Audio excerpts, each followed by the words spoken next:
Hi everyone, in front of me I've got POCO C55 and let me share with you how to virus scan your device.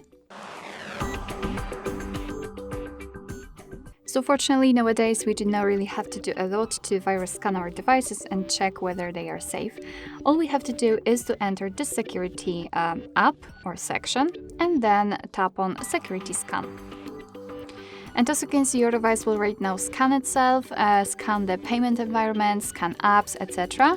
And it will check whether you've got some unwanted guests on your device. Of course, it will also show you another problems, like for example, the system update, which you should do, etc. You can, of course, meet two different scenarios. The first one I've just explained, whether it will find the problems or viruses.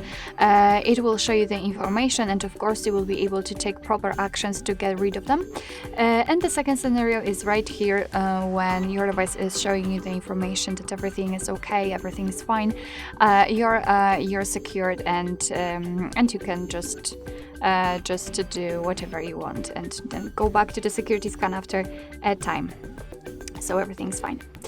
Alright, so that will be all. Thank you so much for watching. I hope that this video was helpful, and if it was, please hit the subscribe button and leave the thumbs up.